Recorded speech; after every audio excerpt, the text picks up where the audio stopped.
That's where he has the power at. His power is at the end of the punch. His power is at the snap of the punch. So I really got to mug him. I really got to make his night a living hell. He was suggesting, like when we were talking to him, that maybe you were ending, like towards the end of your career. What do you have to say about that? Going You this know way? what? He's probably right, man, because this is my third title shot.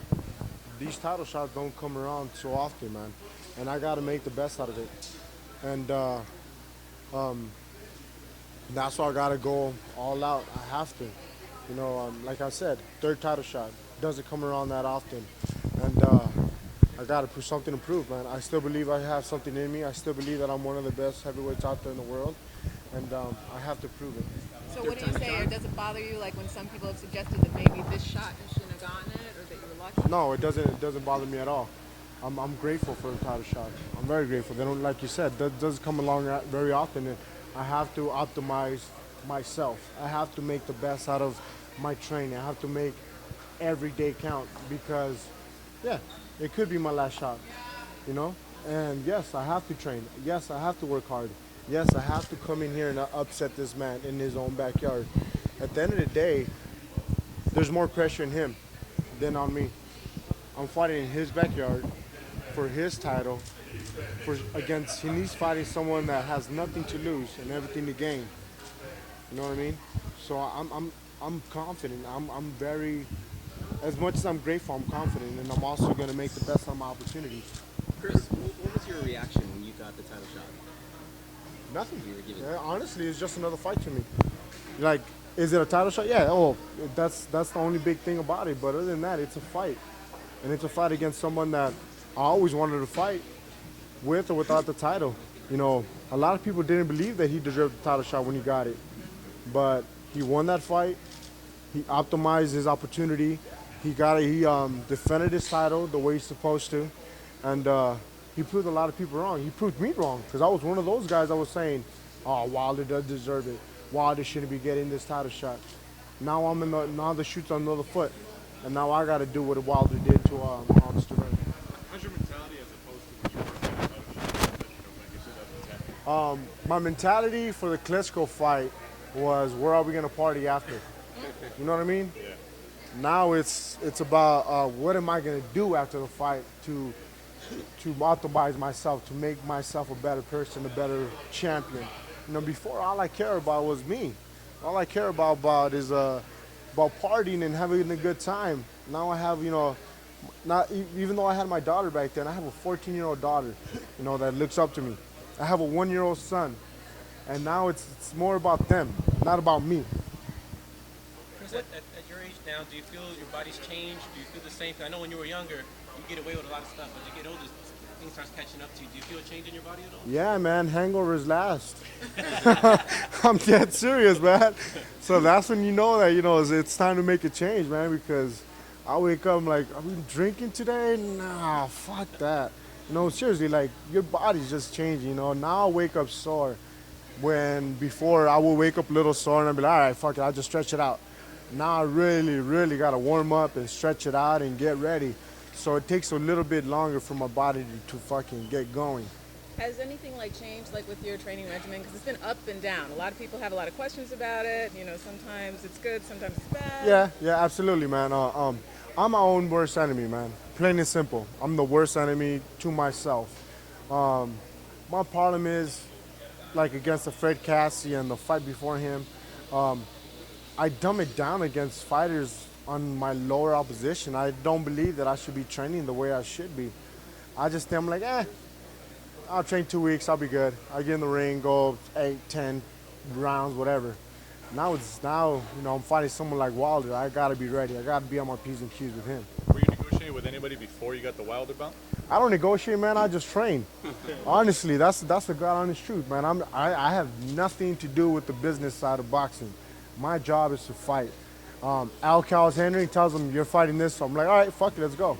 That's me. That's what I do. I don't care about who I'm fighting. Chris, so Deontay Wilder is a former Olympian. You had the extensive amateur career. You fought the better opposition. Do you feel that's going to be one of the key elements to becoming champion of the world? The key element is just being persistent in that fight and staying on him, man. And I really, really have to get all the tricks out of my bag for him, man, because he is a very good fighter. He has proven to be one of the elite heavyweights out there. Not the best, he's one of the elites. So I have to take this title and I have to bring it to him and I have to show my experience in the ring. Chris, since the announcement of American heavyweight Dominic Brazil versus AJ Anthony Joshua. You know what? This is boxing, man. Just like when I fought, Stavern, I was winning that fight, and all it takes is just one punch. Just like this past weekend with Fanfara and Smith. Nobody gave Smith a shot. Nobody gave him a shot. And look at him. He hit him with that perfect right hand, and good night. There he goes. He's a champion. So that's what I love about boxing, that all it takes is one punch to knock you out. Now, one punch gives you 12 runs, and good night. That's it. You're the champion. since the Hold on. Let me. since the announcement of this fight, it seems like Wilder has been giving you a great deal of respect and not underestimating you in the ring. How do you respond to that? Yeah, I appreciate that because I respect him. I respect him, period, man. Like I said before, man, I talked a lot of crap about him before. And he proved me and he proved a lot of reporters wrong when they said he didn't deserve that title. So I'm taking him very serious. And I, like I said, I respect him and I'm fighting in his backyard. That's my favorite part. The fact that I'm fighting in his backyard, I'm not fighting at home. I did not want to fight in LA. I did not want to fight. Fighting in enemy territories? It makes it easier for me, man. It makes it a whole lot easier to fight not at home because I don't have to deal with people asking me for tickets. I don't have to deal with media wanting to talk to me. Because in Alabama, ain't nobody going to want to talk to me. Like, seriously. Ain't nobody going to want to talk to me. So I'm like, fine. I'm okay with that. How do you feel about the whole thing with the drug testing, especially with Povodkin and Deontay? You know, the drug testing, man, I believe in it. You know, when somebody's using those kind of drugs to enhance your performance, to make you better, that's playing with someone's life. You really are playing with someone's life. Two boxers die in the ring, and that's playing with someone's life. But as far as marijuana, come on, guys. Marijuana.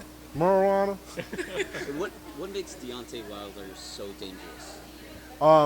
The fact that you don't know what he's going to get out of him because he's still, per se, learning on the job, and his distance, the way that he knows how to use his size now. That's dangerous. The fact that he knows how to use his size now. He's learning even more and more each day how to use his size. Because, you know, you could be tall and that don't matter if you don't know how to use your size. He's learning his distance. He's learning his snap of punches. So that's what makes him the most dangerous fighter out there right now. You said you talked crap about him before. Did you guys, have you had a chance to talk yet? Has he said anything? Has he brought it up at all? No, man, I bring it up. I'm the one that brings it up because it's rightly so, man. I'm the one with the big mouth, and I was the one that was saying that he didn't deserve the shot. And I thank him for giving me the shot that everybody believes that I don't deserve the shot. So now it's my turn to shock the world and prove everyone wrong that I do deserve a title shot. Is this, you said it's not, but in your mind, are you looking at this as your last shot and that's it? Absolutely. Heck yeah, I am. I never said I didn't. I do see it as my last shot, you know, because even after this, you know, I don't think about losing, man. I can't think about losing because this could be very well my very last title shot. When you look at the heavyweight landscape, you see a lot of fighters with a lot of flaws. What do you see in Deontay Wilder, and how will you exploit that? You know what? I don't check out his flaws. That's Henry's job. My job is just listen to Henry. That's the God honest truth. I just listen to Henry, whatever he tells me to do, and I do it, man. I know my abilities. I know what I could bring to the table. I know what I'm going to try to do in this fight. Main thing is I can't let his hands get long, meaning I can't stay out in in his punching range because that's good night for me, man. Does it worry you when you hear about his punching power and what he's been able to do? I mean, Nah, man. Hell no. We're boxers, man. That's why I got two hands too. You know what I mean? It doesn't matter what it is, man. We're boxers. We're boxers. Everyone could punch. I could get knocked down by a 147-pounder if I get hit in the right spot. It doesn't matter, man. It doesn't matter about how big you are or how much punch power it is. The punch power happens if you get caught. That's the main thing. If you don't get caught, then there is no punching power. If you don't stay in the outside, there is no punching power. who's the hardest guy that ever hit you, sparring or professional or anything? Well, Josecito Lopez. nah.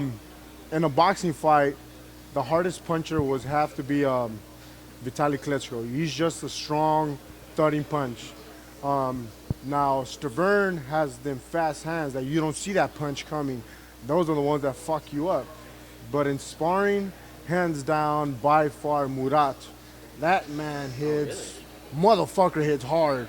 He hits hard. And the thing is that, I'll tell you, man, I'm sparring with him, and I see the punch coming. I'm like, no.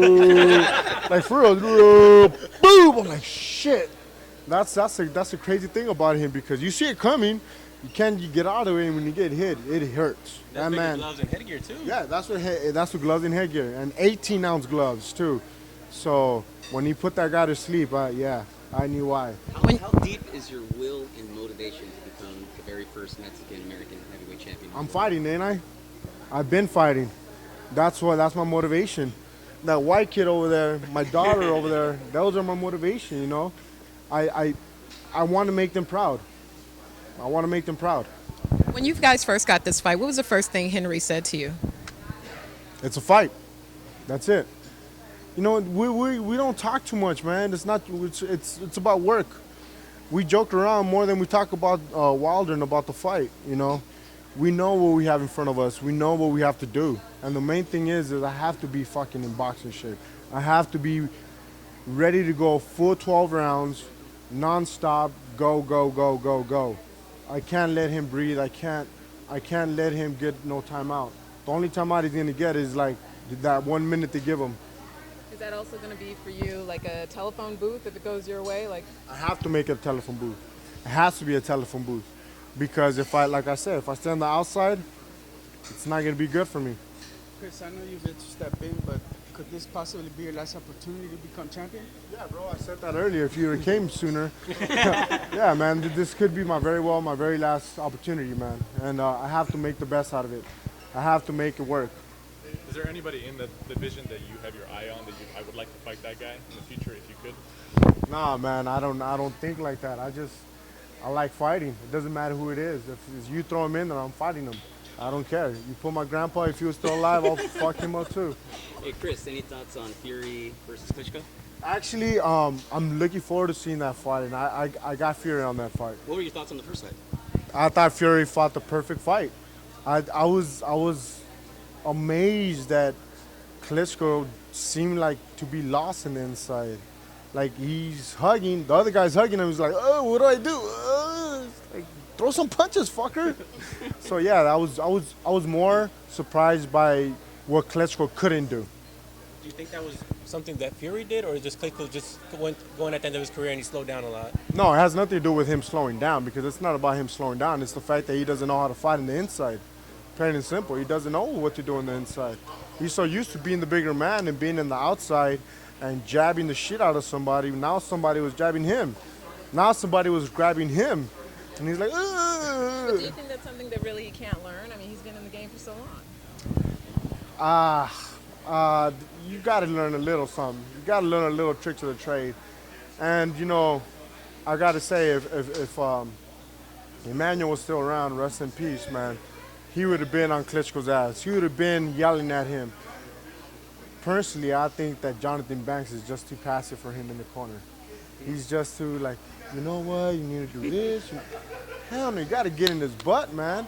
Emmanuel did that. Emmanuel get in his butt, so. So you can't have too much respect, essentially. No, exactly. You can't have too much respect at all. Period. And it's boxing, man. You can't respect him till the bell's rung. After the bell's rung, I'll give you a hug or give you a kiss or let's share a beer. But while we're fighting, I don't respect you. I have to eat. Does that work for you with the trainers when does Henry need to yell?